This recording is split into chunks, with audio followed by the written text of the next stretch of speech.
Last हम लोग कहाँ पे थे? डेप्रिसिएशन में थे आप लोग का। डेप्रिसिएशन में पहला साल हम लोगों को क्या करना था, 180 डेज से उसका यूजेस ज़्यादा होना पड़ेगा।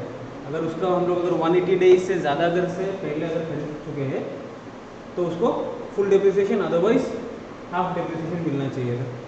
पर्सनल यूजेस को कुछ भी डेप्रिसिएशन नहीं मिलेगा। फिर बाद में आपको ब्लॉक ऑफ एसेट में जाना है। तो ब्लॉक किसका बेसिस में बनता था? कैरेक्टरिस्टिक्स सेम होना पड़ेगा और रेट सेम होना पड़ेगा, तब आपका ब्लॉक रह जाता था। फिर कंप्यूटेशन ऑफ ब्लॉक में क्या था आपका? WDB of the block. Opening कितना था पहले, उसका वैल्यू एक रहेगा, उसको आपको कैरी फॉरवर्ड करना है, उसको लेके चलना है। फिर एक्चुअल कॉस्ट ऑफ एडिशन, आपने अगर कोई भी एक एसेट को यहाँ पे एक्वायर किया है, अंडर सेक्शन 43(1) में अगर कोई भी एक्सपेंस होता है, उसका साथ में इस 100 रुपीज़ का एसेट है, उसका साथ में कोई भी एक्सपेंसेस होता है, जो एक्सपेंसेस कहाँ पे 43(1) में मेंशन है, उन सबको इसका साथ में ऐड करते जाना है आपको। फिर उसका बाद में अगर उसको आपने सेल किया है, डेमोलिश किया है, डिस्कार्ड किया है या स्क्रैप में सेल किया है, उसका अगर रियलाइजेबल वैल्यू कुछ अगर आपको मिल जा रहा है तो उसको आपको लेस करना है। तो यहाँ पे अगर 1000 रुपीज़ था, फिर यहाँ पे आपने क्या कर दिया, एक्चुअल कॉस्ट ऑफ में 100 रुपीज़ का एक्वायर किया है, एक्सपेंसेस इंटरेस्ट लगा था, उन सबको कैपिटलाइज करने का बाद में आपको कितना मिल गया, यहाँ पे 1210 मिल गए। फिर उसको आपने क्या कर दिया, 500 रुपये में सेल कर दिया। तो यहाँ पे आपको कितना रह गया, 710 रह गया। 710 का ऊपर आपको क्या मिलेगा, डेप्रिसिएशन अभी यहाँ पे क्लेम करना है। डेप्रिसिएशन जब क्लेम करेंगे तब आपका रेट के ऊपर डिपेंड करेगा कि आपने उसको 180 डेज से अगर ज़्यादा से टाइम आगे में उसको अगर एक्वायर किया है तो full depreciation, otherwise half depreciation लगेगा। फिर 43(1) में आप लोग को बोला गया है कि कौन कौन सा कॉस्ट को आपको एक्वायर करना है, उसको ऐड करना है total cost of the asset में। एसेट आपका 1 लाख का था, आपको अगर सब्सिडी मिला है तो उसको लेस करना है। Interest on capital of borrowing है, तो आपको अगर आपने लोन लेके कुछ एसेट को एक्वायर किया है और आपको उसमें आपको क्या कर दिया, उसको यूटिलाइज नहीं किया है, उसको यूज़ नहीं किया है, up to the date of use आपको जो भी इंटरेस्ट उसको ऊपर चार्ज हो रहा है उसको आपको टोटल एसेट में आपको ऐड करना है। और फिर उसको क्या करना है, आपका फैक्ट्री है, ये क्या है, आपका फैक्ट्री है। यहाँ पे आपका क्या हो रहा है, ये एसेट यहाँ पे आपको इंस्टॉल करना है। तो आपको जहाँ से आपने परचेज किया है और इसको आपका फैक्ट्री में इंस्टॉल करने के लिए जो भी खर्चा होगा उसको भी यहाँ पे इसका साथ में आपको कैपिटलाइज करना पड़ेगा। फिर सेम आपको अगर याद होगा तो ये 10,000 का जो भी पेमेंट होता है, कैश पेमेंट आपको देखना पड़ेगा। अगर कैश पेमेंट अगर 10,000 से ज़्यादा है उसको डिसअलाउड करना है, उसको कंसिडर नहीं करना है। फिर एडिशनल डेप्रिसिएशन आपको मिलता है, ये वाला आपको देखना था कि एडिशनल डेप्रिसिएशन कितना परसेंट है, 20% का एडिशनल डेप्रिसिएशन मिलेगा। किसमें? प्लांट एंड मशीनरी में। फर्नीचर खरीदेगा नहीं मिलेगा, कंप्यूटर खरीदेगा नहीं मिलेगा, सॉफ्टवेयर खरीदेगा नहीं मिलेगा। 20% या 35% का एक डेप्रिसिएशन मिलता है। ये 20% और 35% का डेप्रिसिएशन कब मिलता है? In addition to the normal depreciation आपको 20% या 35% का डेप्रिसिएशन मिलेगा। लेकिन कहाँ पे मिलेगा आपको? BATW, ये 4 स्टेट होगा। यहाँ पे अगर आपने क्या कर दिया कि प्लांट एंड मशीनरी इंस्टॉल किया है तो आपको मिलेगा। बंगाल होगा, आंध्र प्रदेश होगा, तेलंगाना होगा और फिर आपका क्या क्या था, बिहार, आंध्र प्रदेश, तेलंगाना, वेस्ट बंगाल। तो ये सब चीज़ में अगर आपने क्या कर दिया, यहाँ पे अगर आपने ये प्लांट एंड मशीनरी खरीदा है, खरीद के आपने इंस्टॉल कर दिया, यूज़ कर दिया, तो आपको पकड़ लीजिए आपका नॉर्मल डेप्रिसिएशन कितना था, 10%। इन 10% लगने का बाद में आपको 20% या 30% का डेप्रिसिएशन लग जाएगा। तो डेप्रिसिएशन कैसा होना पड़ेगा? फिर प्लांट एंड मशीनरी में second hand plant and machinery होना नहीं पड़ेगा। सेकेंड हैंड क्या होगा? अगर आपको बाहर से आपने यूज़ करके लाया है, UAE में उसका यूज़ होके रखा था और डेप्रिसिएशन भी कहाँ पे क्लेम कर दिया था आपने? UAE में क्लेम कर दिया था। फिर इंडिया में लाया है तो उसको सेकेंड हैंड बोल के नहीं माना जाएगा। अगर इंडिया में उसका डेप्रिसिएशन क्लेम कर चुका है और फिर से आपने खरीदा है तो उसको सेकेंड हैंड माना जाएगा। आउटसाइड इंडिया अगर आपने उसको क्लेम करके रखा, उसका यूज हो चुका है और इंडिया में पहली बार लाया है, तो उसको सेकेंड हैंड बोल के नहीं माना जाएगा। Normally second hand plant machinery को एडिशनल डिप्रिसिएशन नहीं मिलेगा। शिप, एयरक्राफ्ट, ट्रांसपोर्ट व्हीकल, इन सबको एडिशनल डिप्रिसिएशन नहीं मिलेगा। प्लांट एंड मशीनरी में आपने क्या कर दिया, एसी लगा दिया, उसके ऊपर भी डिप्रिसिएशन नहीं लगेगा। आपने डेस्क खरीदा है, कंप्यूटर खरीदा है, इसके ऊपर एडिशनल डिप्रिसिएशन नहीं मिलेगा। अगर आपका ऊपर अगर 100% डिडक्शन मिल चुका है, कोई ऐसा एसेट है जिसका ऊपर आपने क्या कर दिया, इनकम टैक्स में बोल दिया है कि आप इस जगह में आपने क्या कर दिया, कोल्ड स्टोरेज एक आपने फॉर्म किया है। कोल्ड स्टोरेज क्या है, मेरा प्लांट एंड मशीनरी है, ये क्या करता है, कोल्ड स्टोरेज करता है। तो कोल्ड स्टोरेज में अगर आपने कोई भी एक क्या कर दिया, इन्वेस्टमेंट कर दिया, उसका ऊपर आपको क्या मिलता है, 100% डिडक्शन मिलता है। तो अगर इसी का ऊपर फिर से अगर आप एडिशनल डिप्रिसिएशन क्लेम करने जाएगा, तो आपको एडिशनल डिप्रिसिएशन नहीं मिलेगा, क्योंकि आपने ऑलरेडी 100% डिडक्शन ले चुका है। बेनिफिट अगर एक बार ले चुका तो फिर से उसके ऊपर बेनिफिट नहीं लेना है। तो एडिशनल डिप्रिसिएशन क्या है, allowed only in the first year in which it is put to use. अगर पुट टू यूज नहीं हुआ है तो जिस साल पहला बार उसको पुट टू यूज होगा, उसी साल आपको एडिशनल डिप्रिसिएशन ले लेना है। लेकिन ये एडिशनल डिप्रिसिएशन क्या है, once in a lifetime मिलेगा, बार बार हर साल नहीं मिलेगा, एक ही बार मिलेगा आपको। फिर उसका बाद में आपको उसको कहाँ पे सेटअप करना पड़ेगा, अंडरटेकिंग, मतलब आपका बिजनेस, जिस बिजनेस में आपको प्लांट एंड मशीनरी लगाना है, वो बिजनेस आपको 2015 से 2020 तक एस्टैब्लिश करना पड़ेगा। बिहार, आंध्र प्रदेश, तेलंगाना, वेस्ट बंगाल में आपको करना पड़ेगा। अगर इन 4 स्टेट का अलावा अगर आप कहीं पे additional plant and machinery establish करते हैं तो आपको 20%, और अदरवाइज इन सब स्टेट में करने से आपको 35% मिलेगा।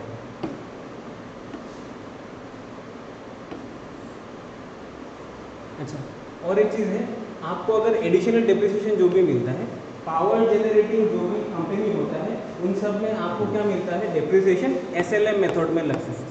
और नॉर्मल जो भी आपको बिजनेस मिलता है, उन सब में आपको WDV मेथड में लगता है। ये कौन सा बिजनेस है आपका, पावर जनरेशन बिजनेस में आपको SLM मेथड लगेगा। तो ये जो पावर जनरेटिंग यूनिट है, ये कौन है, इम्पोर्टेंट लिमिटेड है। तो इन्होंने क्या कर रहा है, अभी पावर जनरेटिंग यूनिट है, तो इसको कौन सा मेथड में लगेगा, SLM मेथड लगेगा। उन्होंने 1/4/2015 में एक प्लांट लगाया है, कितना का है, 50 लाख का है। अगर 50 लाख का अगर उन्होंने क्या कर दिया, एक प्लांट लगाया है, आपको SLM में कितना लगाना है, 15% आपको लगाना है। तो SLM में क्या होता है, हर एक साल आपको सेम अमाउंट ऑफ क्या लगेगा, आपको डिप्रिसिएशन लगेगा। तो यहाँ पे 15% में आपको कितना गिर रहा था, आपको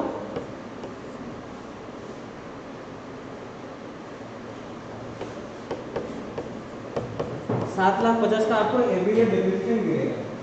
ठीक है, ये कौन सा ईयर है आपका, 15, 16,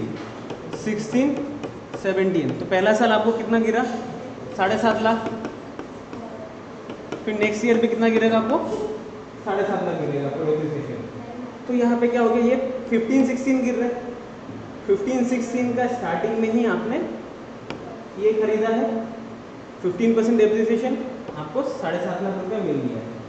कंप्यूट बैलेंसिंग चार्ज, मैंने आपको बोल के गया था कि बैलेंसिंग चार्ज आपको देना है और टर्मिनल डिप्रिसिएशन देना है। तो पहले अभी आप लोग देख लेंगे, उसका बाद डिस्कस करेंगे।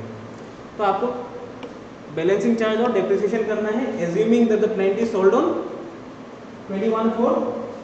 तो आपने सोल्ड कब किया है इसको, 17-18 में सेल किया है। तो आपको 2 साल का डिप्रिसिएशन मिल जाएगा। तो आपको आपका पास अभी कितना रहेगा, 50 से 7.5 गया, फिर से 7.5 जाएगा, आपका पास कितना रहेगा अभी वैल्यू, 15। आपका पास कितना चला गया, 15 गया, 15 से कितना रेट चला गया अभी, 35।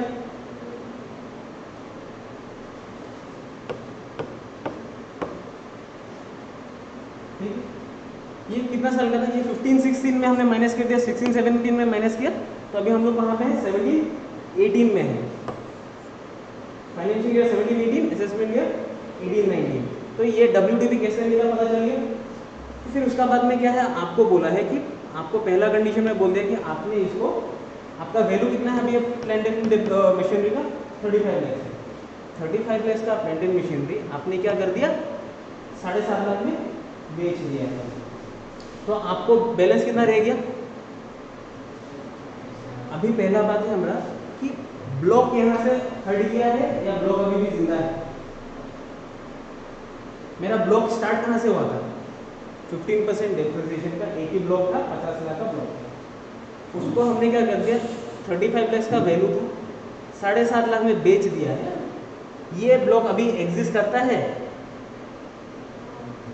करता है नहीं करता है। वैल्यू रहने से इसका मतलब ये नहीं है कि वो एग्जिस्ट करेगा। वैल्यू रह सकता है लेकिन सामान तो चला गया है। यहाँ तक आपको समझना है। यहाँ पे क्या है, आपको 35 लाख का वैल्यू था, आपने 7.5 लाख में बेच दिया। आपका पास बैलेंस कितना रह गया, 27 लाख का बैलेंस रह गया। यही 27 लाख का बैलेंस क्या है, आपको टर्मिनल डेप्रिसिएशन बोला जाएगा।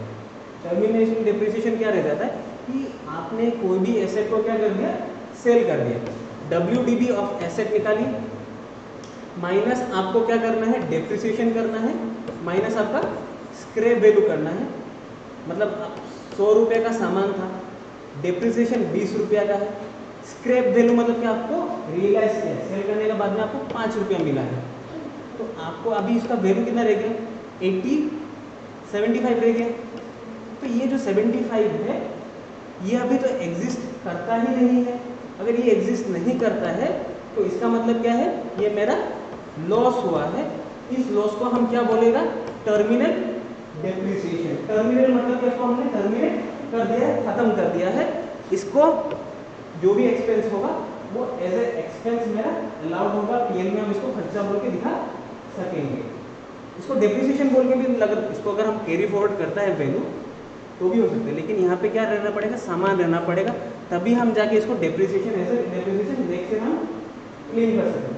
अगर सामान ही नहीं रहा है तो डेप्रिसिएशन क्लेम करने का मतलब नहीं रहता है। समझ में आ गया ये था।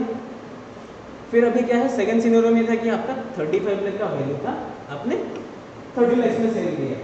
आपका बस वैल्यू कितना रह गया, 5 लाख का रह गया, लेकिन सामान तो नहीं है। ये भी 5 लाख क्या हो गया, टर्मिनल डेप्रिसिएशन। समझ में आ रहा है था। फिर अभी क्या है, 35 लाख का वैल्यू था, आपने 45 लाख में सेल किया, मतलब आपको क्या प्रॉफिट हो रहा है, 35 लाख का वैल्यू और 45 में सेल कर रहा है। लेकिन अभी मेरे पास बैलेंस कितना है, 10 लाख रुपया ज़्यादा मिल गया अभी हमको। ये 10 लाख रुपया अभी टर्मिनल डेप्रिसिएशन में नहीं जाएगा, क्योंकि जो डेप्रिसिएशन बच जाता है वो क्या होता है, टर्मिनल डेप्रिसिएशन। इसका मतलब क्या है, left over depreciation. Left over depreciation, जो भी डेप्रिसिएशन आपका बच जाता है वो टर्मिनल डेप्रिसिएशन। यहाँ पे तो डेप्रिसिएशन बचा ही नहीं था, तो आपका यहाँ पे डेप्रिसिएशन नील है। बैलेंसिंग चार्ज क्या बोलता है कि आपको यहाँ पे पकड़ लीजिए, यहाँ पे आपका वैल्यू कितना था, 50 लाख था। यहाँ पे हम कर रहे हैं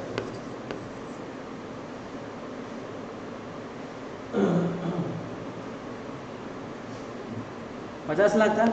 फिर आपका 7.5 माइनस हुआ, आपका पास कितना रह गया, 42.5। फिर आपका 7.5 माइनस होगा, आपका पास कितना रह जाएगा, 35 रह गया।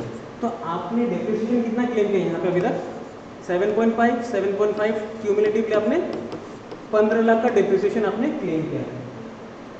तो आपको बेनिफिट, आपने क्लेम कितना किया था, डेप्रिसिएशन 15 लाख का डेप्रिसिएशन क्लेम किया था।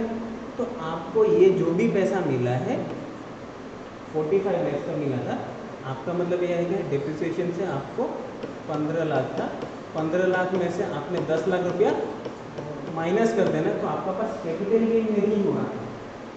आपका वैल्यू कितना था, original cost of the asset 50 lakh है, 50 लाख से आपने कितना में बेचा, 45 में। आपने बोला 5 लाख का प्रॉफिट है, 5 लाख का प्रॉफिट होना चाहिए। कॉस्ट ऑफ द एसेट कितना है, 50 लाख। आपने अल्टीमेटली बेचा कितना में है, 45 में। यहाँ पे कितना में बेचा आपने, 45 में। नॉर्मली आपको मिला कितना है बेनिफिट, 5 लाख का बेनिफिट मिला, लेकिन यहाँ पे बैलेंसिंग चार्ज क्या बोलता है कि आपको बेनिफिट बैलेंसिंग चार्ज का इतना ही मिलेगा। कितना मिलेगा कि आपने 50 लाख का था, उसमें से 7.5 लाख का डिप्रिसिएशन ले लिए 42, ये यहाँ पे आपको डिप्रिसिएशन कितना क्लेम किया दोनों साल में, 15 लाख का किया था। अगर आपने 35 लाख का वैल्यू था, आपने 45 में लिया है, बैलेंसिंग चार्ज मतलब क्या होगा, आपको up to the limit of depreciation ही आपको मिलेगा। आपका डिप्रिसिएशन कितना था, टोटल डिप्रिसिएशन 15 लाख था, आप बेनिफिट कितना का ले सकता है, 15 लाख का ही ले सकता है। अगर आपका पास बैलेंस कितना है, 10 लाख का था, तो ये भी 10 लाख का ले सकता है। लेकिन अभी ये क्या हो गया, 10 लाख एक्स्ट्रा मिल गया आपको। यहाँ पे क्या था, 50 लाख का वैल्यू था, 35 का WDB था, आपको कितना मिला है, 15 लाख मिल रहा था। यहाँ पे आपको कितना था, 35 था, 35 का जगह में आपको मिला कितना है, 35 का जगह में आपको कितना मिला है, 45। तो आपको 10 लाख का क्या हो गया, प्रॉफिट मिल गया। 10 लाख का जो प्रॉफिट मिला है, ये प्रॉफिट को अभी आप कैपिटल गेन बोल सकेंगे, कैपिटल गेन बोल सकेंगे। अभी हम लोग का क्या है ऑप्शन, आइदर हम उसको कैपिटल गेन बोलना है या उसको बिजनेस प्रॉफिट बोलना है। यहाँ पे कैपिटल गेन क्यों नहीं बोला है हम, यहाँ पे तो कैपिटल गेन गया है नहीं, क्यों नहीं गया है, समझ में नहीं आपको। आपका वैल्यू बैलेंस कितना था, 50 लाख था, आपने 7.5 माइनस किया, यहाँ पे कितना था, 42.5, फिर 7.5 माइनस किया, 32 रह गया। यही 32 को आपने कितना में सेल कर दिया, 35 के जगह में आपने 45 में सेल कर दिया। तो आपको प्रॉफिट कितना हो गया, 10 लाख का। 10 लाख का जो प्रॉफिट हुआ है, इसको अभी हम लोग कहाँ पे लेके जाना चाहिए, आइदर बिजनेस प्रॉफिट या आइदर कैपिटल गेन लेके जाना है। यहाँ पे कैपिटल गेन तभी लेके जा पाएंगे हम लोग जब हम लोग को क्या होता है, ये जो एबोव एंड आपको क्या बोलता है, ओवर एंड एबोव, अगर आपको depreciation over and above depreciation आपको अगर जो भी पैसा मिलता है वो होगा कैपिटल गेन। आपको कैपिटल गेन कितना मिल रहा है, यहाँ पे डेप्रिसिएशन कितना मिल रहा है, total depreciation is 15 lakh.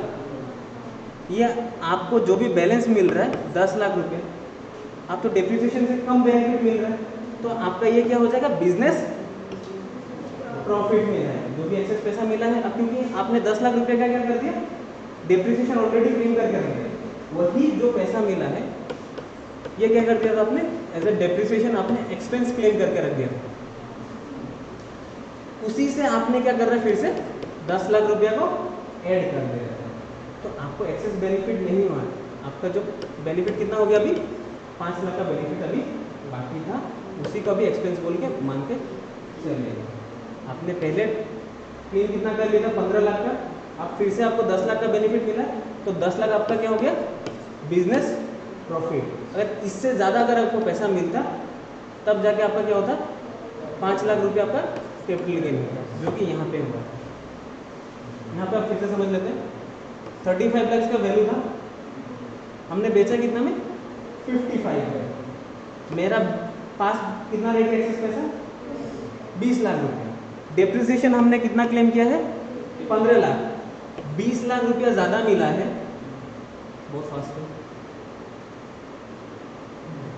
20 lakh रुपया ज़्यादा मिला है, लेकिन मैंने ऑलरेडी 15 लाख का डेप्रिसिएशन क्लेम कर चुका था। मैं हम क्लेम कितना कर सकते हैं, up to the limit of depreciation. Excess कितना रह गया मेरे पास, 5 लाख। ये 5 लाख क्या होगा आपका कैपिटल गेन, और ये जो 15 लाख आपको फिर से मिल जा रहा है वो आपका बिजनेस में आपने क्लेम किया था एक्सपेंस। ये जो डेप्रिसिएशन आपने क्लेम किया था वो कहाँ पे क्लेम किया था, बिजनेस में। वही पैसा फिर से घूम के आ गया है, तो ये क्या हो गया, बिजनेस इनकम, और ये हो गया आपका कैपिटल गेन। समझ में नहीं है,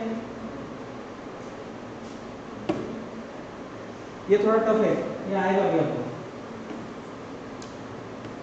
ठीक है। टर्मिनल डेप्रिसिएशन और आपको बैलेंसिंग चार्ज देना था। आपको क्या है, किन किन का ऊपर ये एप्लीकेबल है, ये सिर्फ एक ही एसएससी का ऊपर एप्लीकेबल है। किनका ऊपर? जो भी पावर एंड सप्लाई में बिजनेस कर रहे हैं उनका लिए एप्लीकेबल है, और उनको क्या करना पड़ेगा? SLM मेथड करना पड़ेगा। अगर आपने WDV मेथड कर रहा है तो आपको बैलेंसिंग चार्ज और कैपिटल गेन ये सब चीज़ नहीं मिलेगा आपको। टर्मिनल डेप्रिसिएशन या बैलेंसिंग चार्ज वाला नहीं मिलेगा आपको। हाँ, फिर आपको क्या है? SLM मेथड आपको करना था, ये वाला है आपको। टर्मिनल डेप्रिसिएशन क्या होना पड़ेगा? WDV of the asset minus scrap value जो भी निकल जाता है वो आपको पॉजिटिव में रहना पड़ेगा। बैलेंसिंग चार्ज नेगेटिव में ही रहेगा। सेल वैल्यू ज़्यादा होगा और WDV कम होना पड़ेगा। जैसे आपका यहाँ पे कितना था? 45 था, 35 माइनस 45 था। कॉस्ट कितना था? WDV आपका कितना था? 35 था, और आपने सेल कितना में किया था? 45 में किया था। तब जाके आपका क्या निकला था? माइनस 10 लाख का बैलेंसिंग चार्ज निकला था। हाँ, टर्मिनल में क्या है? टर्मिनल में कितना था? जैसे आपका पहले 7 लाख में बेचा था आपने, 35 का वैल्यू था, सेल आपने कितना में किया था? 7.5 में। तो आपका पास कितना रह गया? आपका पास तो वैल्यू रह ही गया। जो भी वैल्यू अभी रह जाता है उसी को आपको क्या करना है? टर्मिनल डेप्रिसिएशन, मतलब खत्म हो गया है, एक्सेस डेप्रिसिएशन हमको क्लेम करना बाकी रह गया है। वो तो समझ में आ रहा है। हाँ, और बता रहे थे कि जो पावर वाला है उसमें SLM करना है। हाँ, और उसके लिए टर्मिनल डेप्रिसिएशन और ये सब आएगा। हाँ, बाकी यहाँ पे WDV और एसेट्स है। हाँ। WDV एसेट मतलब क्या हो गया? आपका लास्ट में यहाँ पे जो बोला ये रिटन डाउन वैल्यू हो गया। SLM आप जब भी यहाँ पे SLM ऑफ दी एसेट तो नहीं लिखेंगे, ये मतलब हो गया। WDV मतलब क्या हो गया? ये opening value of the asset.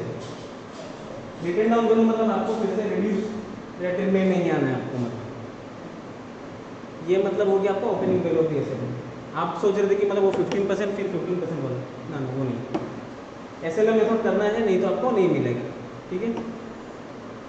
Terminal depreciation क्या है? जो भी आपका डेप्रिसिएशन बच जाता है उसको fully allowed as a deduction as a business loss, उसको एक्सपेंस हिसाब से आप लोग दिखा सकेंगे। Balancing charge is fully taxable. क्यों टैक्सेबल है? क्योंकि आपने उसको पहले प्रीवियस ईयर में आपने डेप्रिसिएशन ऐसे क्लेम कर लिया था, फिर आपको पैसा जो मिल ही जा रहा है up to the limit of depreciation, तो आपका बिजनेस प्रॉफिट है। और बाकी उसका अलावा अगर जो भी एक्सेस मिलता है वो आपका क्या है? Capital gain. अगर आप उसने अगर 24 मंथ से ज़्यादा होल्ड कर रहा है तो आपका लॉन्ग टर्म कैपिटल गेन, अगर उससे कम कर रहा है तो आपका short term capital gain. Unabsorbed depreciation. Unabsorbed depreciation मतलब क्या है? कि डेप्रिसिएशन जो आपने क्लेम नहीं किया है, वह आपका पास प्रॉफिट ही नहीं था। प्रॉफिट रहने से ही आप डेप्रिसिएशन पे क्लेम करेंगे। आपका पास प्रॉफिट नहीं था।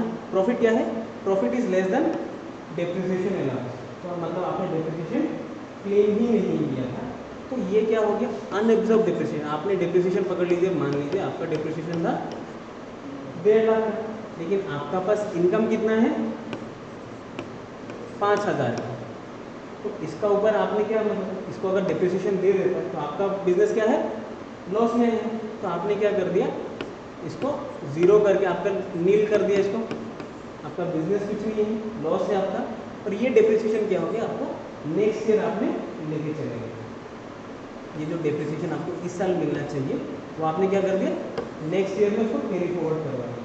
तो उसको बोलते हैं unabsorbed depreciation, where in any year depreciation can not be absorbed in full. Profit नहीं था, या आपका प्रॉफिट क्या है? डेप्रिसिएशन से कम है, तब जाके क्या हो जाएगा? उसको आपको नेक्स्ट ईयर आपको लेके जाना है। Unabsorbed depreciation can be carry forward to the subsequent years by the same for indefinite period. वो आपको मिल गया है कहाँ पे? ये चीज़ आपको याद कहाँ पे रखना है? कैरी फॉरवर्ड का एक आपका क्या होगा? चैप्टर होगा, और सेट ऑफ का एक चैप्टर होगा, वहाँ पे उसको आएगा। अगर कोई भी अनएब्जॉर्ब डेप्रिसिएशन है उसको आपको इनडेफिनिट पीरियड तक आपको कैरी फॉरवर्ड करके लेके जा सकते हैं। नॉर्मली क्या होता है आपका? कोई होता है 4 साल आप उसको लेके जा सकते हैं, कोई 8 साल का लॉस आप उसको कैरी फॉरवर्ड कर सकते हैं। अनएब्जॉर्ब डेप्रिसिएशन ऐसा खाली अकेला लॉस है जिसको आपको इनडेफिनिट पीरियड के लिए आप उसको लेके जा सकते हैं। तो पहला क्या होगा, अनएब्जॉर्ब डिप्रिसिएशन। पहले आपका नेक्स्ट ईयर में क्या हो गया, मान लीजिए आपका 7 लाख रुपए का प्रॉफिट हो गया। नेक्स्ट ईयर क्या हो गया आपका, 7 लाख का प्रॉफिट हो गया। तो पहला क्या होगा, पहला करंट ईयर डिप्रिसिएशन माइनस होगा, मतलब जिस साल का प्रॉफिट है उसी साल का डिप्रिसिएशन पहले लेस होगा। फिर बिजनेस का ब्रॉड फॉरवर्ड लॉस होगा, बिजनेस लॉस होगा। फिर उसका बाद में आपको थर्ड में आपको अनएब्जॉर्ब डिप्रिसिएशन का बेनिफिट मिलेगा। तो पहला नेक्स्ट ईयर जो प्रॉफिट होगा, फर्स्ट प्रेफरेंस कौन है, उसी साल का depreciation, brought forward business loss, third में आपका अनएब्जॉर्ब डिप्रिसिएशन आएगा। सेम चीज यही है 32AD जो आपको एडिशनल डिप्रिसिएशन मिल रहा था, इसमें अलग से है। यहाँ पे क्या है, पहले आपको कितना एडिशनल डिप्रिसिएशन में 20% और 35% मिल रहा था, ठीक है। ये क्या है, एडिशनल डिप्रिसिएशन। 32AD बोल रहे हैं अगर आपने new plant and machinery in notified backward area, जो क्या था, बटुआ था, बिहार, तेलंगाना, वेस्ट बंगाल और आंध्र था, तो ये सब चीज़ में आंध्र प्रदेश, तो ये इसमें क्या है, आपको ये सब एरिया में अगर इन डेट का अंदर में अगर आपने कोई भी एसेट को खरीदा है तो आपको 15% डिप्रिसिएशन डायरेक्टली मिल जाएगा। नॉर्मली अगर आपको ज़्यादा कम मिल रहा था, 10% मिल रहा था, तो वहाँ पे आपको क्या मिलेगा, अंडर सेक्शन 32AD का 15% डिप्रिसिएशन मिलेगा आपको। और इन एडिशन आपको एडिशनल डिप्रिसिएशन भी मिल सकता है। यहाँ पे एलिजिबल एसएससी कौन है, सब लोग हैं। कोई भी एक प्रोप्राइटर भी कर सकता है, सिंगल इंडिविजुअल भी कर सकता है, कंपनी भी हो सकता है, पार्टनरशिप भी हो सकता है, सभी को ये डिप्रिसिएशन क्या है, अलाउड है।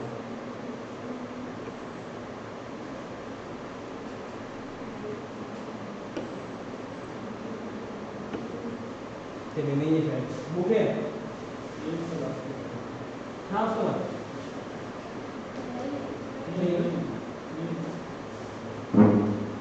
बुक है क्या आपके पास, बुक है।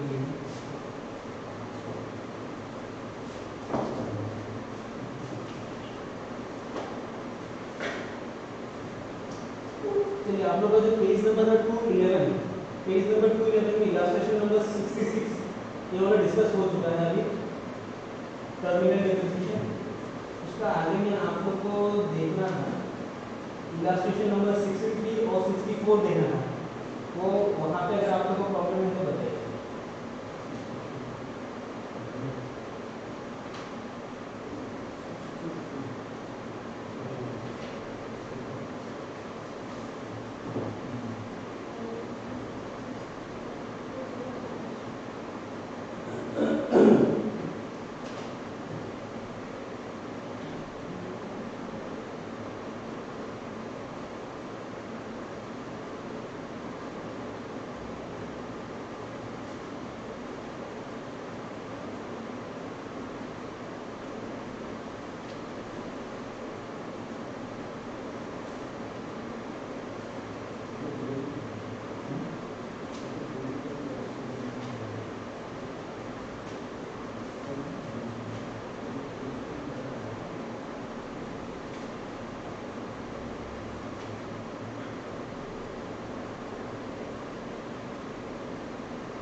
तो मर्जर का केस में क्या हो गया, मर्जर में क्या है, आपका दो कंपनी है, कंपनी ए, कंपनी बी है। कंपनी ए का पास क्या है, एक प्लांट एंड मशीनरी है। वो प्लांट एंड मशीनरी किसका पास था, ए का पास था।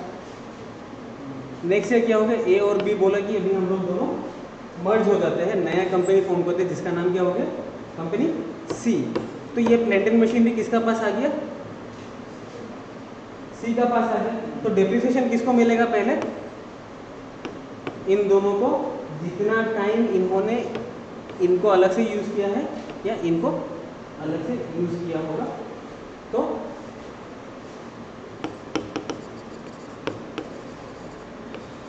जितना टाइम इन्होंने यूज किया है उसके बेसिस में ही आपको क्या होगा, डेप्रिसिएशन टू डिवाइड हो जाएगा। Amalgamating company, demerge company, predecessor, successor. Amalgamated था,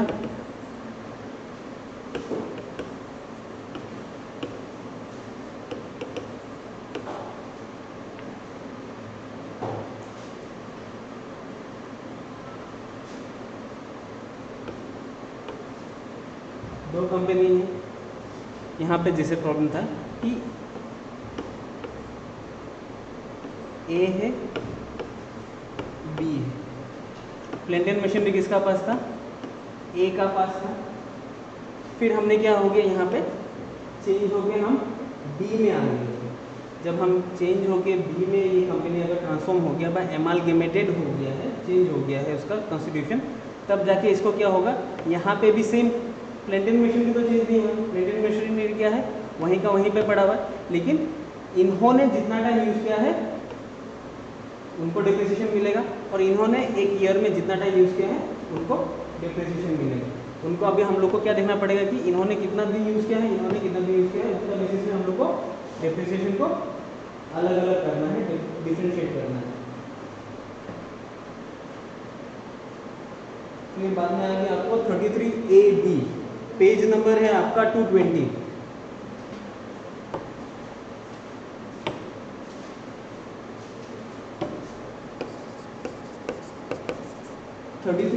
क्या है, special deduction for SSC engage in tea coffee rubber growing. ये आप लोग ने पढ़ के आया था अभी, T rubber coffee.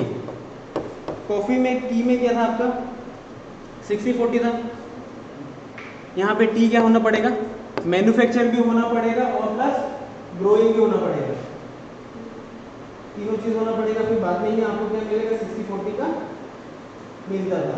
T growing and manufacture में क्या था आपका 60% is your business income, 40% is your agricultural income. Rubber में कितना था आपका 35% is your agricultural income, 65 is your business income. Coffee में कितना था, कॉफ़ी में भी आपको ग्रोइंग एंड मैन्युफैक्चरिंग, तीनों चीज़ में आपको क्या करना था, ग्रोइंग एंड मैन्युफैक्चरिंग करना था। कॉफ़ी में आपको अलग अलग टाइप का था, एक में था 25 और एक में 40 था।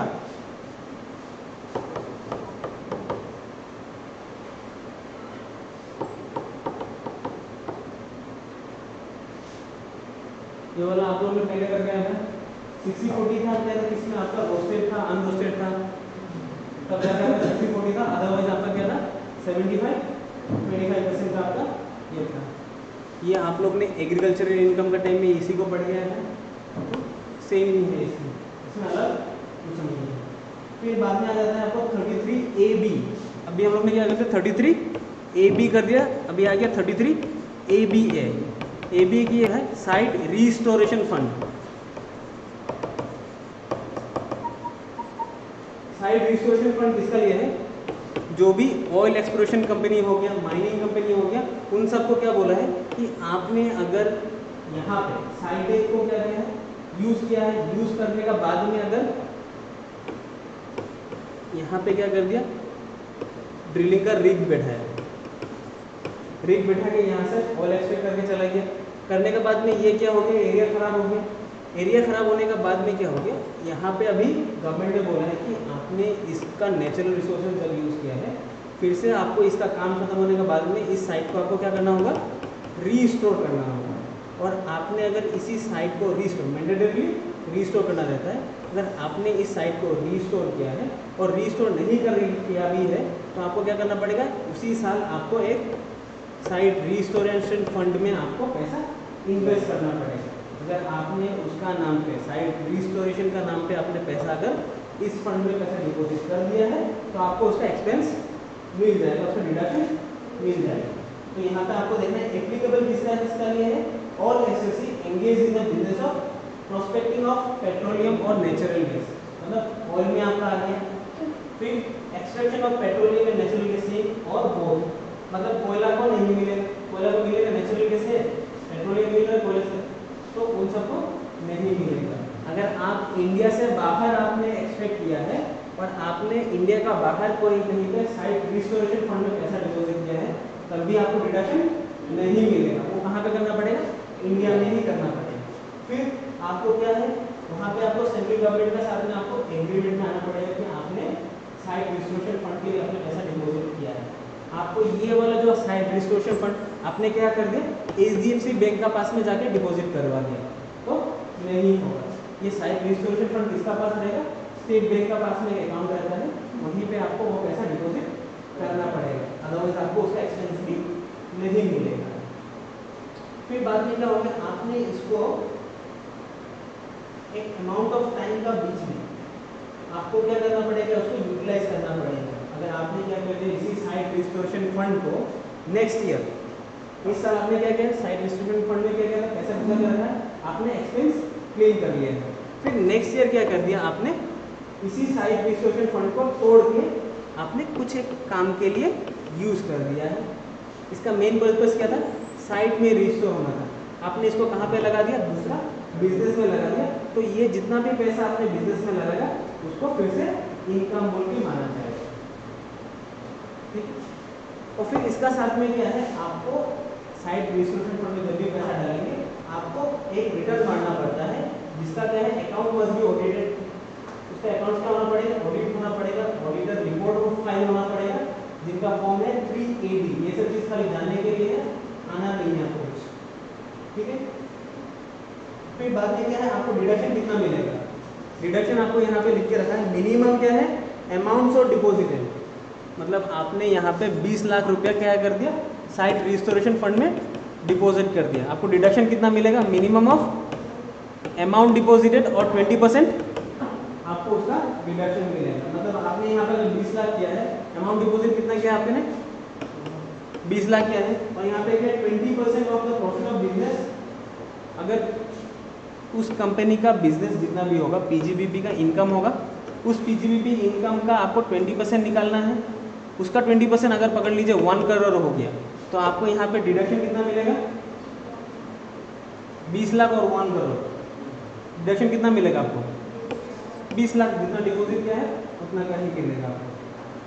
अगर आपका बिजनेस एंड प्रोफेशन अगर इससे कम है, पकड़ लीजिए यहाँ पे 1 लाख आ जाता है, तो आपको डिडक्शन भी कितना मिलेगा, 1 लाख का, क्योंकि अगर उससे ज़्यादा अगर आपने क्या कर दिया, डिडक्शन क्लेम कर लिया, उसका बाद बिजनेस क्या हो जाएगा, नील है, प्रॉफिट तो कुछ नहीं है उनका पास,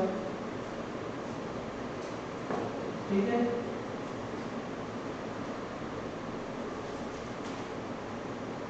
फिर आगे आपको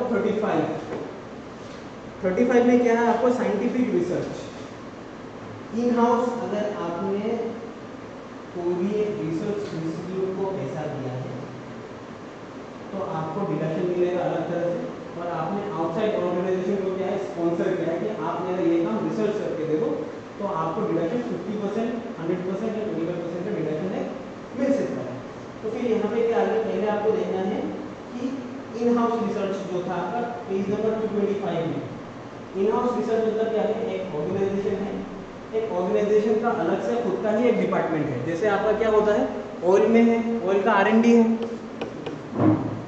ऑयल का R&D डिपार्टमेंट है, तो ये क्या हो गया, ऑयल का इन हाउस डिपार्टमेंट है। अगर इन हाउस डिपार्टमेंट को कोई एक चीज़ एनहांस करने के लिए, उनका बिजनेस एनहांस करने के लिए या कुछ इनोवेटिव एरियाज निकालने के लिए क्या कर दिया, ऑयल ने खुद से पैसा यहाँ पे ट्रांसफर करवाए, तो उस पैसा का पूरा फुल्ली डिडक्शन किसको मिलेगा, ऑयल इंडिया को मिलेगा। तो पहले आपको देखना है रेवेन्यू एक्सपेंडिचर या कैपिटल एक्सपेंडिचर, दोनों चीज़ को अलग अलग करके ट्रीट किया है। मतलब यहाँ पे आपने क्या कर दिया, पैसा दे दिया, ट्रांसफर कर दिया, डोनेट कर दिया, उस डोनेशन को भी आपको हमको फिर से बाइफर्केशन करना है, रेवेन्यू एक्सपेंडिचर या कैपिटल एक्सपेंडिचर। रेवेन्यू एक्सपेंडिचर क्या होता है, जो आपका रिकरिंग होता है, और कैपिटल एक्सपेंडिचर क्या होता है, जो आपको एक ही बार में खर्चा करना होता है उसका बाद में उसका बेनिफिट आप ले सकते हैं। जैसे रेगुलर एक्सपेंसेस क्या हो गया आपका, रेगुलर एक्सपेंडिचर जैसे आपका सैलरी हो गया, इलेक्ट्रिसिटी बिल हो गया, without salary without electricity bill R&D department भी नहीं चलेगा। तो आपका ये सब चीज़ क्या होगा, रेवेन्यू एक्सपेंडिचर्स में आपको कितना मिलेगा, आपको डिडक्शंस मिलता रहेगा। फिर बात है रेवेन्यू एक्सपेंडिचर अंडर सेक्शन क्या है 35(1) में आपको अगर आपने साइंटिफिक रिसर्च के लिए रेवेन्यू एक्सपेंडिचर्स किया है आफ्टर कमेंसमेंट ऑफ बिजनेस, मतलब आपने बिजनेस कमेंस कर लिया है, बिजनेस कमेंस करने के बाद में आपने रेवेन्यू एक्सपेंडिचर इनकर किया है। When the assessee himself carries on scientific research related to his business, यहाँ पे क्या है आपका बिजनेस से रिलेटेड होना पड़ेगा, अदरवाइज का अगर रिलेटेड नहीं है तभी आपको डिडक्शन मिल सकता है। लेकिन यहाँ पे रेवेन्यू एक्सपेंडिचर्स में क्या बोला है, आपका रिसर्च जो है, रिसर्च का जो पर्पस था उसका लिए ही आपको रेवेन्यू एक्सपेंडिचर करना पड़ेगा। Incurred revenue expenditures, such expenses are allowed as deduction in the year in which such expenditure is incurred by the assessor। अगर आपने उसका प्रीवियस ईयर में अगर खर्चा करके रखा है वो भी आपको नेक्स्ट ईयर मिल सकता है, लेकिन उसको आपको डिवाइडेड बाय 5 करना रहता है। लेकिन before commencement of business, after commencement of business क्या कर दिया आपने, कोई भी एक रेवेन्यू एक्सपेंडिचर किया है तो आपने बिजनेस तो कमेंस कर दिया है। अगर आपने बिजनेस कमेंस किया है तो आपका पास क्या आएगा, रेवेन्यू भी आएगा। अगर रेवेन्यू भी आ रहा है तो रेवेन्यू एक्सपेंडिचर भी आपको उसी साल अलाउड होगा। ये क्या है, आपने आफ्टर कमेंसमेंट ऑफ बिजनेस, लेकिन आपने यहाँ पे अभी तक क्या कर दिया, बिजनेस कमेंस ही नहीं किया है, स्टार्ट नहीं किया है, तो आपको रेवेन्यू एक्सपेंडिचर अलाउड होगा नहीं होगा। अलाउड कब होगा, आफ्टर कमेंसमेंट ऑफ बिजनेस होगा। ठीक है, वो आपको देखना है। फॉलोइंग रेवेन्यू एक्सपेंडिचर, जो भी एक्सपेंडिचर्स क्या आ गया है, सैलरी हो गया, साइंटिफिक रिसर्च के लिए आपने मटेरियल्स खरीदा है, इलेक्ट्रिसिटी पेमेंट करना है, छोटा छोटा जो भी रेवेन्यू एक्सपेंडिचर्स है वो अलाउड कितना है, up to incurred during 3 years immediately before the commencement of business. मतलब आपको कमेंसमेंट ऑफ बिजनेस होने का आगे में अप टू 3 इयर्स मिलेगा। अगर उसका आगे में भी अगर जो भी खर्चा कर रहा है वो खर्चा आपको बेनिफिट नहीं मिलेगा। Up to 3 years before commencement of business का आपको खर्चा मिलेगा। Shall be allowed as deduction in the year of commencement of business, मतलब आपने जिस साल कमेंस करेगा उसको उसी साल आपको तीनों साल का बेनिफिट मिल जाए। किसका लिए मिलेंगे, रेवेन्यू एक्सपेंडिचर्स के लिए। अभी आपने रेवेन्यू एक्सपेंडिचर को हटा देना, रेवेन्यू एक्सपेंडिचर खत्म हो गया, अभी आपका पास क्या रह गया, कैपिटल एक्सपेंडिचर। सेम चीज आ गया, कैपिटल में भी आपको क्या देखना है, आफ्टर कमेंसमेंट ऑफ बिजनेस और फिर बिफोर कमेंसमेंट ऑफ बिजनेस आपको देखना है। आफ्टर कमेंसमेंट ऑफ बिजनेस में क्या है, एनी कैपिटल एक्सपेंडिचर, कोई भी कैपिटल एक्सपेंडिचर खरीदा है आपने, क्या कहते हैं, माइक्रोस्कोप खरीदा है, मशीन खरीदा है, गाड़ी खरीदा है, ये सब चीज क्या किसका लिए खरीदा है, वो साइंटिफिक रिसर्च। लेकिन आपको एक चीज में आपका कैपिटल एक्सपेंडिचर अलाउड नहीं होगा, लैंड में नहीं मिलेगा, लेकिन बिल्डिंग में मिलेगा। लैंड अगर आपने खरीदा है, और लैंड क्या किसको ही दिया है, पकड़ लीजिए, ऑयल ने किसको दिया, R&D डिपार्टमेंट को ही दिया है, तब भी इसका ऊपर आपको कैपिटल एक्सपेंडिचर अलाउड नहीं होगा। बिल्डिंग अगर उसके ऊपर बन रहा है तो बिल्डिंग का आपको एक्सपेंडिचर अलाउड होगा। Any expenditure incurred other than land for scientific research related to the business of the assessee, अगर बिजनेस से रिलेटेड नहीं होगा तो आपको अलाउड नहीं होगा। Will be allowed as deduction in full 100%, मतलब आपने जितना भी खर्चा किया होगा उतना का आपको डिडक्शन मिल जाएगा। ये किसका था, आफ्टर कमेंसमेंट ऑफ बिजनेस। लेकिन आपने अगर बिफोर कमेंसमेंट ऑफ बिजनेस आपने क्या कर दिया, R&D डिपार्टमेंट अगर आपको स्टार्ट करने का पहले आपने क्या कर दिया, R&D होने का आगे, बिजनेस इसका सेटअप करने का आगे पहले तो आपको करना पड़ेगा। आपका पास पैसा बहुत था तो आपने क्या कर दिया, पहले R&D डिपार्टमेंट शुरू कर दिया। बिजनेस शुरू होने का पहले आपने R&D डिपार्टमेंट शुरू किया। आपने बोला कि पहले मैंने R&D डिपार्टमेंट शुरू करेगा, नया टेक्नोलॉजी डेवलप करेगा, फिर हम मार्केट में जाएगा। तो ये क्या हो गया, बिफोर कमेंसमेंट ऑफ बिजनेस हो गया। तो बिफोर कमेंसमेंट ऑफ बिजनेस क्या हो गया, आपने अदर देन लैंड अगर कोई भी खर्चा किया होगा ड्यूरिंग 3 इयर्स, इसमें भी आपको 3 साल का आगे में देगा, रेवेन्यू में भी आपको 3 साल आगे का देगा। Shall be deemed to have been incurred in the year, उसको माना जाएगा कि जिस साल आपका बिजनेस कमेंस हुआ है उसी साल को आपने खर्चा क्या बोल के मानेंगे, और उसी साल में आपको कैपिटल एक्सपेंडिचर अलाउड हो जाएगा। अभी कैपिटल एक्सपेंडिचर क्या है, कैपिटल एक्सपेंडिचर को अभी हम लोग कभी कभी ये में दिखाते हैं, प्रॉफिट एंड लॉस स्टेटमेंट में हमने लैंड खरीदा है या बिल्डिंग खरीदा है, चलिए बिल्डिंग के लिए जो भी एक्सपेंस होता है, बिल्डिंग एक्सपेंस को क्या हम लोग यहाँ पे एक्सपेंस बोल के दिखाते हैं? नहीं दिखाते, क्योंकि ये कहाँ का आइटम है? बैलेंस शीट का आइटम है। तो बैलेंस शीट में आपने जितना भी पैसा लगाया होगा, एडिशन किया होगा, मतलब आपने 100 रुपये का एडिशन किया होगा, खर्चा किया होगा, उसी 100 रुपये का क्या होगा? डिडक्शन मिलेगा कहाँ पे? इनकम टैक्स रिटर्न में मिलेगा। प्रॉफिट हो सकता है, प्रॉफिट पकड़ लीजिए आपका 100 करोड़ है, लेकिन आपको डिडक्शन आपको पीएल में दिखाना नहीं है, वो इनकम टैक्स रिटर्न में आपको अंडर सेक्शन 35 आपको डिडक्शन मिलेगा। कितना का? जितना आपने बिल्डिंग में लगाया है, ठीक है। हाँ, मेरे deduction is allowed in application deduction, तो आपको क्या है, फुल्ली आपने डिडक्शन ले लिया है 35 में, फुल डिडक्शन आपने पहला साल ही ले लिया, आपने 3 साल पहले यूज़ करते, इसका पहले का 3 साल पकड़ लीजिए आपने, बिफोर कमेंसमेंट ऑफ बिजनेस आपने R&D डिपार्टमेंट में खर्चा किया, बिजनेस शुरू होने का 3 साल पहले से आपने R&D डिपार्टमेंट में पैसा भरना स्टार्ट किया, जिस साल आपने स्टार्ट किया उसी साल में आपने क्या कर दिया, पूरी डिडक्शन ले लिया है।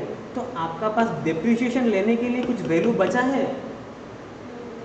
आपने तो डिडक्शन पूरा फुल बेनिफिट ले लिया, तो उसको ऊपर में डेप्रिसिएशन लेने के लिए कुछ बेनिफिट बचा नहीं है, लेकिन ब्लॉक ऑफ एसेट खड़ा रहेगा या नहीं रहेगा?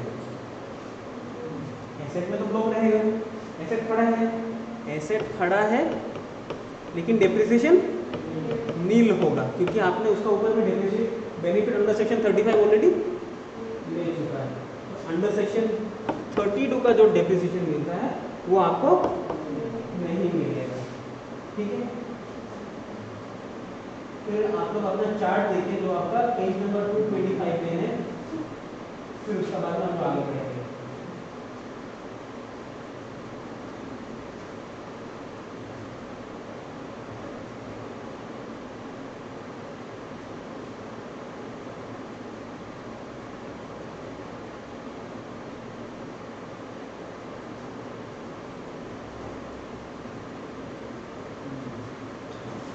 ठीक है, फिर बाद में क्या आ गया आपका 35(3)(a) भी आ गया।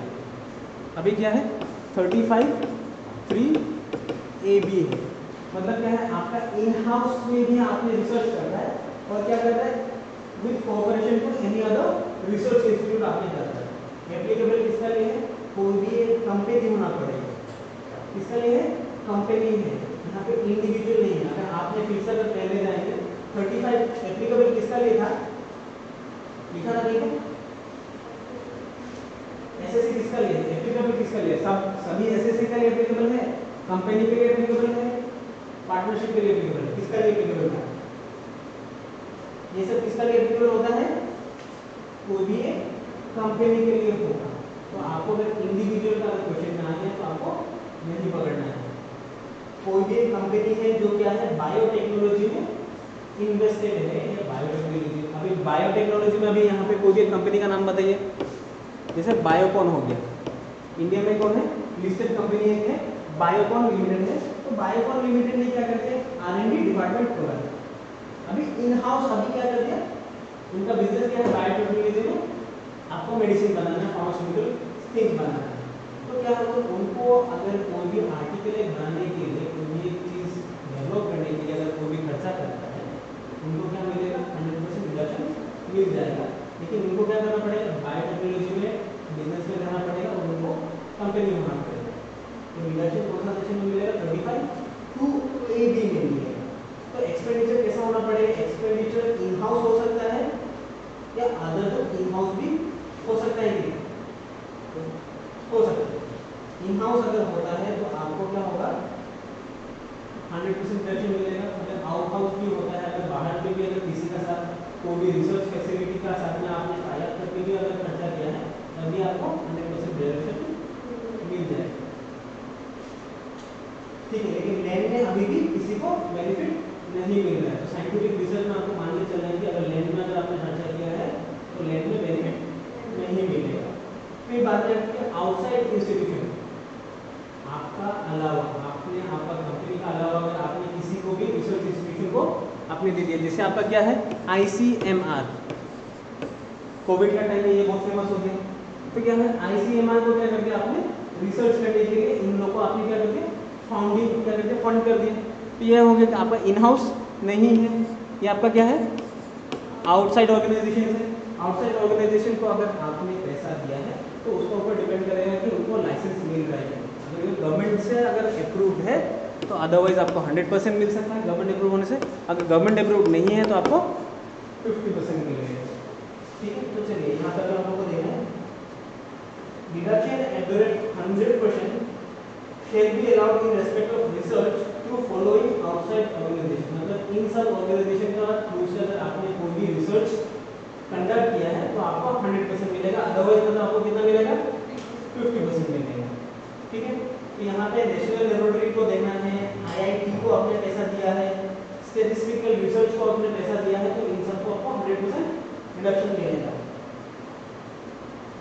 ठीक है,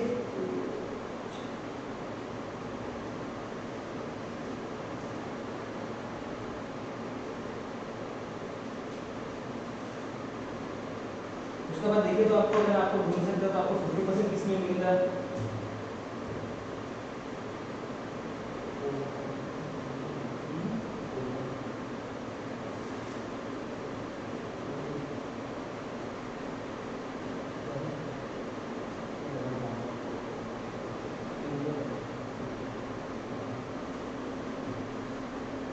सभी लोगों को आपको क्या मिल रहा है, 100% ही मिल रहा है, 100% मिल रहा है। फिर बाद में यहाँ पे और एक चीज देखना है आपको, कॉलेज और इंस्टीट्यूशंस को अगर पैसा देता है तो आपको यहाँ पे डिडक्शन मिल रहा है कि नहीं मिल रहेगा। कोई भी एक कॉलेज या इंस्टीट्यूशन को आपने पैसा दिया है, अभी यहाँ पे क्या है ये कंपनी ICMR जो था, ICMR क्या है स्पेसिफिकली रिसर्च इंस्टीट्यूट था। अगर आपने क्या कर दिया IIT रूरकी को पैसा दे दिया किसे रिसर्च करने के लिए, तो उनको डिडक्शन कितना मिलेगा। और उनको डिडक्शन अगर मिलता है अंडर सेक्शन, पहला बात अंडर सेक्शन 35 में डिडक्शन अलाउड है या नहीं है। अगर अलाउड है तो कितना है 100% है या 50% है, ये अभी आप लोग बताइए पढ़ के। 100% है, कहाँ पे लिखा हुआ, कौन सा पॉइंट आप बताइए। पहला वाला एनी पेमेंट नेशनल लेबोरेटरी और यूनिवर्सिटी, तो पहले आपको देखना पड़ेगा 35(2) में वो स्पेसिफाइड पर्सन है कि नहीं।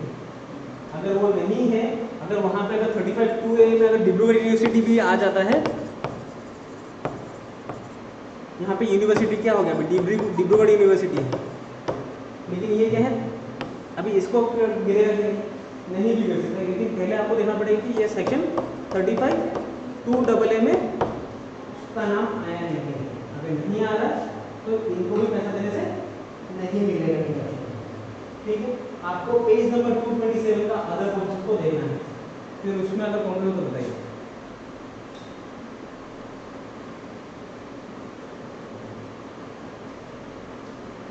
अगर आप लोग अगर देखेंगे page number 227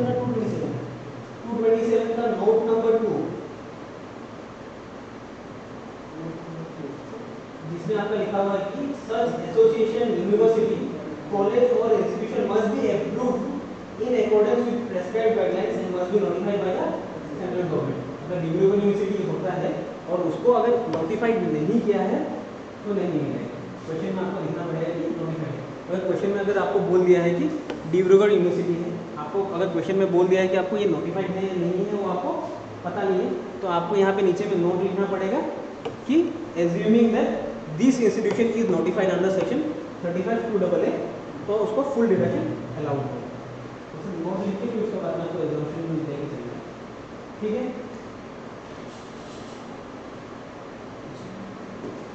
cell of scientific asset में अगर आपने कोई भी एसेट आपने खरीदा है, कैपिटल एक्सपेंडिचर खरीदा है, आपने क्या करके कैपिटल एक्सपेंडिचर खरीदा है, कैपिटल एक्सपेंडिचर करके आपने क्या खरीदा है, कोई भी एक एसेट खरीदा है, और इसी एसेट का अगेंस्ट में आपने क्या खरीदा है 100% डिडक्शन ले लिया है। डिडक्शन ले लिया है तो मतलब इसका वैल्यू क्या है आपका पास, अभी आपका बुक्स में इसका वैल्यू कितना है, वैल्यू 0 नहीं होगा, वैल्यू तो कुछ तो रहेगा, लेकिन आपने उसका डिडक्शन ले लिया। मतलब आपका पास क्या है बैलेंस शीट, आपका मान लीजिए ये आपका बैलेंस शीट है। बैलेंस शीट में आपका क्या पास ये क्या है बिल्डिंग, बिल्डिंग कितना रुपए का है 100 रुपीज़ का है। डिडक्शन आपने ले लिया है तो इसका मतलब इसका वैल्यू ज़ीरो तो नहीं हुआ है, ज़ीरो हो गया है, नहीं हुआ है, इसका ऊपर डिप्रिसिएशन आपको नहीं मिल रहा है। अगर आपने इसका ऊपर वैल्यू ले लिया है, डिडक्शन ले लिया है, तो उसको आधा सब्सिडी बोल के दिखा सकते हैं, लेकिन सब्सिडी तो आपको मिल नहीं है, आपने डिडक्शन लेके रखा है। ये 100 रुपीज़ का एक आइटम जो है उसका ऊपर आपने वैल्यू अगर लेके रख दिया, पूरा पूरी डिडक्शन क्लेम करके रख दिया, इसका मतलब अभी इनकम टैक्स का हिसाब से इसका वैल्यू कितना है, ज़ीरो है। अगर इसको आपने क्या कर दिया, फिर से सेल कर दिया है, उसका अगेंस्ट में अगर आपको 200 रुपया मिल रहा है, तो ये 200 रुपया आपका क्या बिजनेस इनकम है या आपका कैपिटल गेन है? क्या है?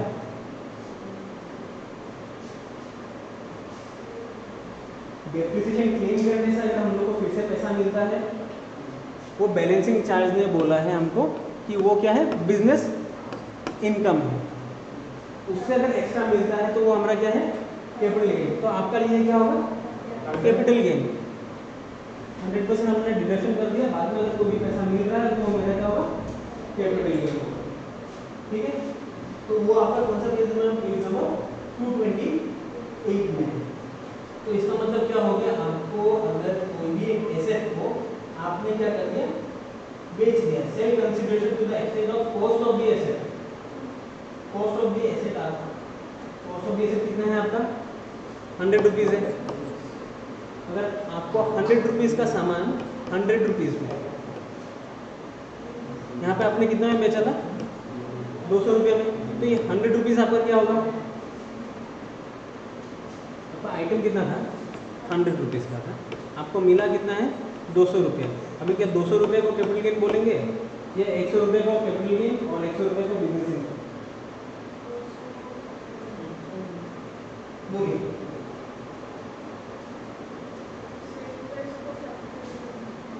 ये आइटम किसका लिए था, बिजनेस के लिए था। तो ये 100 रुपया क्या हो गया आपका बिजनेस इनकम, और बाकी जो 100 रुपया है वो आपका कैपिटल गेन। डिडक्शन हम लोग कितना का लिए, 100 रुपये का, वो बिजनेस के लिए था, बिजनेस। बाकी जो एक्स्ट्रा हमने क्या बोला था कि ओवर एंड अबव डेप्रिसिएशन आपने जिसमें भी बेनिफिट दिया है वो आपका क्या हो जाएगा, कैपिटल गेन। आपने बेनिफिट कितना का लिया था बिजनेस के लिए, 100 का, बाकी जो 100 एक्स्ट्रा मिला है वो आपका कैपिटल गेन। हाँ, सही प्रोसेस है। ठीक है, फिर 35 हो गया। अभी आप लोगों को देना 35 AD। 35 AD क्या है, आपको यहाँ पे आप लोग काउंट करें तो कितना बिजनेस है, 30 नहीं तो 14 आपका बिजनेस होना पड़ेगा। आप लोग एक एक साइड से आप लोग को बिजनेस सबका नाम बताना है।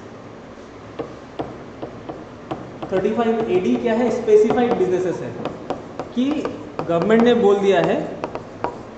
जैसे अभी हम लोग को क्या होता है कि गवर्नमेंट को पहले से पता है, मोदी साहब को पहले से पता है कि रोड मेरा पास यहाँ पे इंडिया में रोड नहीं है, तो मोदी साहब ने क्या बोला कि आपने रोड में इन्वेस्ट करिए तो आपको क्या मिलेगा, डिडक्शन मिलेगा। तो यहाँ पे 13-14 क्या है आपके पास बिजनेस है, मोदी साहब ने बोल के रहा है कि आपको इन सब में बिजनेस में क्या है, आपको इन्वेस्ट करना है और आपको डिडक्शन मिल जाएगा। तो आपको पहला डिडक्शन क्या है, cold chain facility.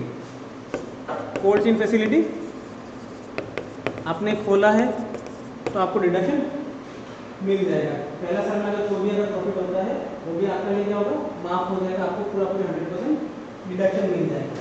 Quantum of deduction आपको अगर देना है 100% ऑफ कैपिटल एक्सपेंडिचर, उस बिजनेस को स्टार्ट करने के लिए आपको जितना भी एक्सपेंडिचर हुआ है, मतलब 100% ऑफ कैपिटल एक्सपेंडिचर आपको बेनिफिट मिल जाएगा। आपको उसके ऊपर कोई भी टैक्स देना नहीं। ठीक है, इसका ऊपर मिलेगा बेनिफिट कैपिटल एक्सपेंडिचर को, रेवेन्यू एक्सपेंडिचर में कोई भी बेनिफिट नहीं मिलेगा। तो फिर आपका क्या है, पहला कोल्ड हाउस फैसिलिटी है, फिर आपका क्या है, warehousing for agricultural purpose.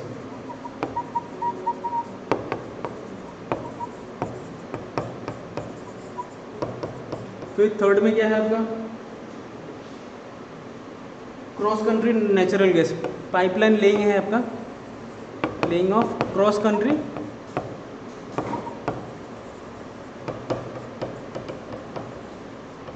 Pipelines. फिर बाद में आगे 2 स्टार होटल आ गया आपका,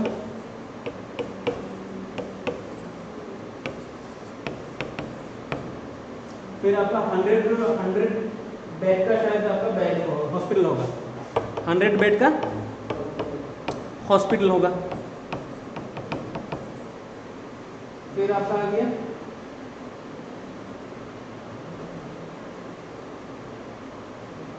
स्लम रीडेवलपमेंट। अभी आप लोग को एक स्लम रीडेवलपमेंट का अगर किसी को पता है तो बताइए, तो न्यूज़ में बहुत आ रहा है। इंडिया का लार्जेस्ट स्लम रीडेवलपमेंट हो रहा है धारावी। कौन कर रहा है? धारावी तो बहुत साल से हो रहा है लेकिन हुआ नहीं, अभी इस साल फिर से मिला है। किसको मिला है? क्या गूगल कर दिया अभी?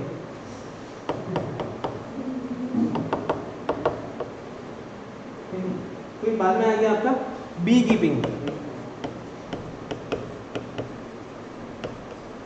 तो इन सब बिजनेस को आपको पढ़ना है कि ये सब बिजनेस में अगर ये सब क्या है, नेसेसिटी बिजनेस है। कोल्ड चेन फैसिलिटी अगर नहीं रहेगा, आपको ये याद करके रखना है कि अगर मेरे पास अगर कोल्ड चेन फैसिलिटी नहीं रहता है तो मेरा क्या होगा, सामान जो भी रहता है, राइस हो गया, हमारा वेजिटेबल्स हो गया, वो सही नहीं रहेगा, एक जगह से ट्रांसपोर्ट नहीं होगा। तो ये सब cold chain facility necessity business है, तो इसका ऊपर हमको रिडक्शन मिलेगा। कितना? 100% रिडक्शन ऑन कैपिटल एक्सपेंडिचर्स मिलेगा। फिर अगर वेयर हाउसिंग कर रहे हैं हम किसके लिए? एग्रीकल्चरल पर्पजेस के लिए, तो उसका ऊपर 100% नेसेसिटी बिजनेस है। Laying of cross country pipeline, without pipeline मेरा कुछ भी नहीं होगा, तो उसमें भी हम क्या नेसेसिटी बिजनेस है। इसमें भी हमको क्या मिलेगा? 100% कैपिटल एक्सपेंडिचर के ऊपर डिडक्शन। फिर 2 स्टार होटल्स, आपको 2 स्टार होटल्स कहाँ पे था? Building and operating anywhere in India a hotel of 2 star और above category by central government. 2 star category होना पड़ेगा। आपने क्या कर दिया? 2 स्टार होटल बना के रख दिया, लेकिन आपने सेंट्रल गवर्नमेंट से अप्रूवल नहीं लिया है, तो आपको डिडक्शन नहीं मिलेगा। ठीक है। फिर बाद में आपने क्या कर दिया? 100 बेड का हॉस्पिटल लेकर रखा है। जैसे कोविड का टाइम में आपको इम्पोर्टेंट पड़ा है, तो इसमें भी आपको क्या मिलेगा? 100% रिडक्शन। स्लम रीडेवलपमेंट है, आपको उसको क्या कर रहा है? नया करके रीडेवलप कर रहा है, तो उसको आपको वहाँ पे भी आपको 100% रिडक्शन मिलेगा। फर्टिलाइजर्स एग्रीकल्चर की भी नेसेसिटी है, आपको मिलेगा। फिर बी कीपिंग अगर आपने करके रखा हुआ है, हनी प्रोड्यूस कर रहा है, और हनी प्रोड्यूस करने के लिए आपका पास क्या चाहिए? बी कीपिंग का बिजनेस आपने स्टार्ट किया है, तो आपको 100% रिडक्शन मिल जाएगा। तो ये सब चीज़ आप लोगों को पढ़ना है। तो आपको कितना मिलेगा? 100% of capital expenditure incurred in the previous year only और exclusively for the purpose of specified business. उसी बिजनेस के लिए आपने लास्ट ईयर और उसी साल आपको जितना भी कैपिटल एक्सपेंडिचर किया, तो उसी साल में आपको उसका रिडक्शन मिल जाएगा। अगर मान लीजिए आपने प्रीवियस ईयर में, असेसमेंट ईयर में आप क्या कर रहे हैं? उसका क्लेम करेंगे। 100 करोड़ का आपने क्या कर दिया? कैपिटल एक्सपेंडिचर किया है, तो आपको असेसमेंट ईयर में 100 करोड़ का ही रिडक्शन मिलेगा। फिर आपको क्या करना पड़ेगा? 3-4 कंडीशंस है जो आपको फुलफिल करना पड़ेगा। आपने क्या कर दिया? ये बिजनेस स्टार्ट कर दिया। जैसे मैंने क्या कर दिया? 2 स्टार होटल एक खोल के रख दिया।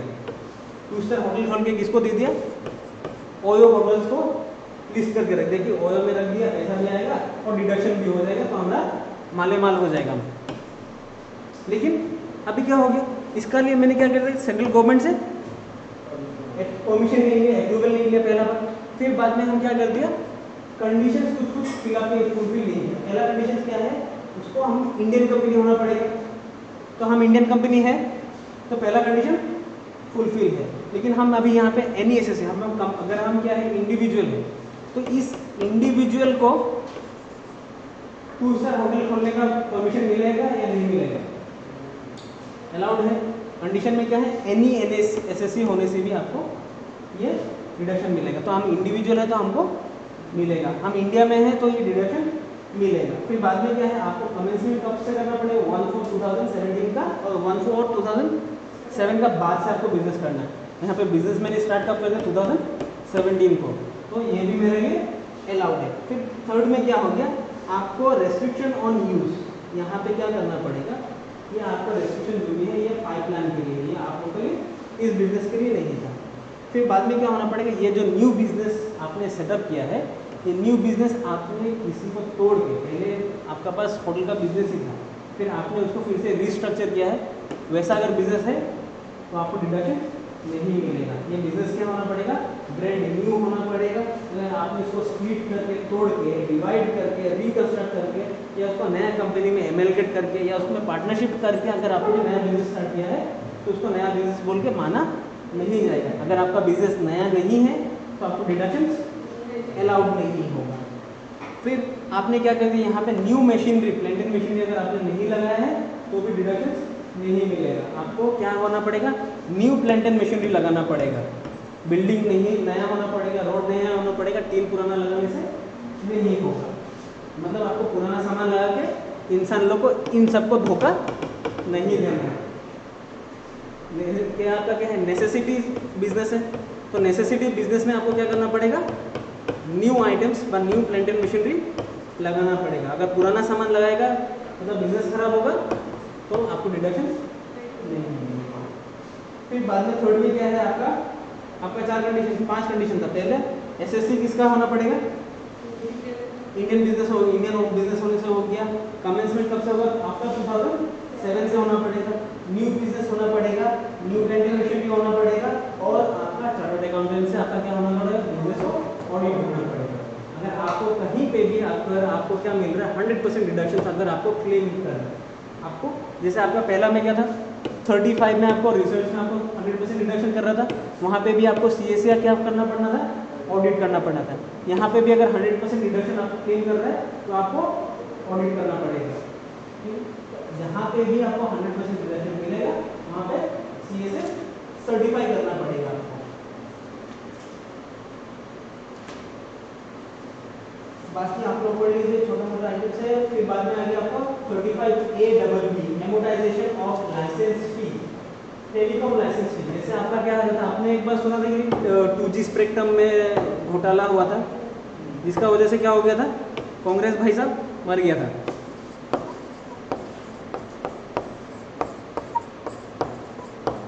अभी क्या चल रहा है,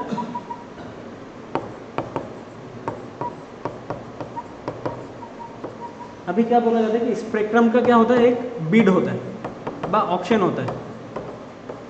ऑक्शन में कौन कौन आएगा, रिलायंस, फिर एयरटेल और भी जो काम का नहीं है, ठीक है।